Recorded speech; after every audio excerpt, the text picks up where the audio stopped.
Imaginez une société où les discours de haine sur Internet seraient hors la loi.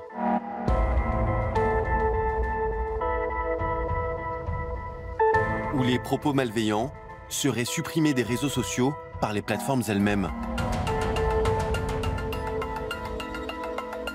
C'est la direction qu'emprunte l'Allemagne.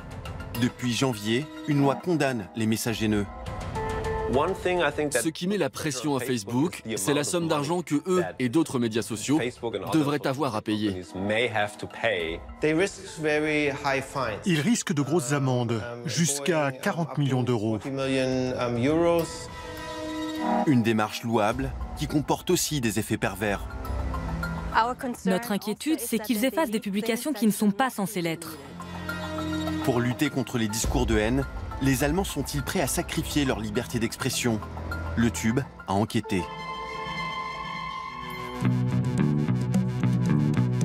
Nous voici à Francfort, siège du magazine satirique Titanic, l'équivalent de notre Charlie Hebdo. Bonjour, bienvenue à Titanic. Le magazine, dont chaque numéro se vend à 80 000 exemplaires, est connu pour son humour potache. Des articles grinçants comme celui-ci, qui fait référence au scandale sexuel qui secoue le prix Nobel de littérature. C'est assez explicite, c'est le prix Nobel avec du sperme dessus? Oui, c'est très explicite. Voici le genre de blagues qui sont dangereuses avec Twitter et Facebook à cause des valeurs puritaines. En janvier dernier, un tweet n'a pas fait rire la plateforme. Il tournait en dérision les propos d'une députée d'extrême droite, dont le compte avait été suspendu par Twitter pour un message jugé raciste. Pour avoir parodié le tweet de Beatrix von Storch, l'équipe de Titanic a vu elle aussi son compte suspendu par Twitter pendant 4 jours. Ils n'ont même pas vu que c'était une blague. Alors, c'est peut-être de notre faute. Mais sur notre compte, il est écrit satire partout. Donc, on pouvait se douter qu'il s'agissait d'une blague. Twitter n'est pas le seul responsable de ce blocage. La plateforme n'a fait qu'appliquer les mesures d'une nouvelle loi, entrée en vigueur en janvier dernier. On s'est dit qu'on était des victimes collatérales de cette nouvelle loi. Ça pose des problèmes pour la satire et la liberté d'expression. Une élue d'extrême droite et un magazine satirique devenu les symboles de la liberté d'expression en Allemagne. C'est tout le paradoxe de la loi NetzDG. Car voilà ce qu'elle dit. Elle concerne d'abord les plateformes ayant plus de 2 millions d'abonnés. Sont visées Facebook, Twitter et YouTube. Lorsqu'un contenu offensant est signalé, les compagnies ont 24 heures pour les retirer. Si elles refusent, elles s'exposent à une amende pouvant atteindre 50 millions d'euros.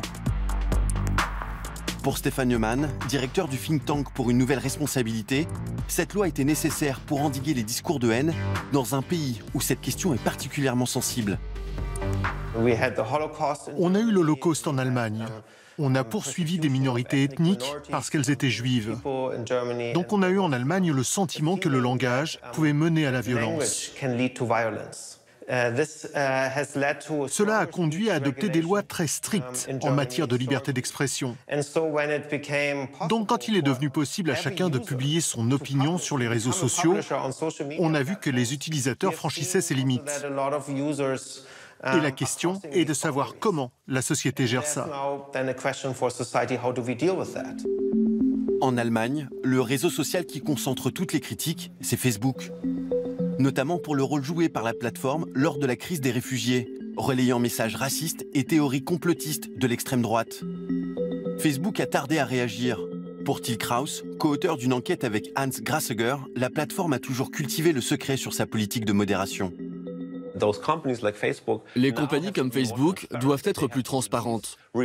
Elles doivent publier des rapports régulièrement sur ce qui est supprimé par leur plateforme, qui les supprime et sur quels critères.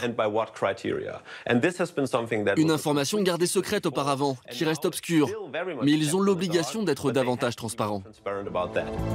Nous avons voulu en savoir plus sur la politique de modération de Facebook.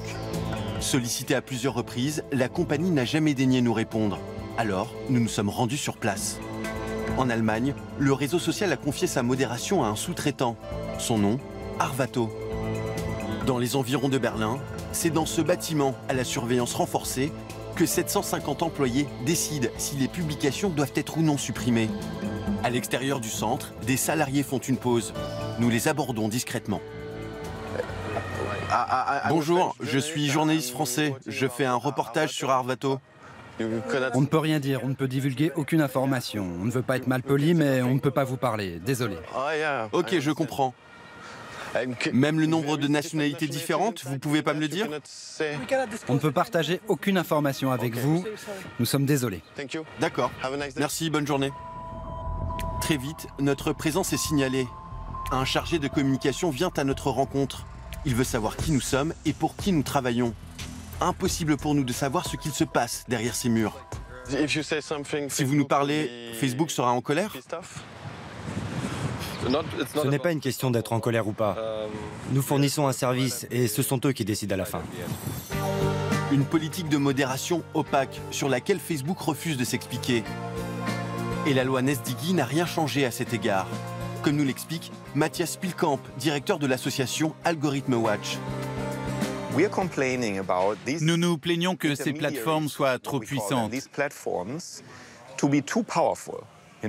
Et qu'est-ce que nous faisons? Nous leur donnons encore plus de pouvoir qu'elles n'en avaient auparavant. Maintenant, c'est elles qui vont décider, juger ce qui est un contenu abusif ou pas. C'est une très mauvaise idée.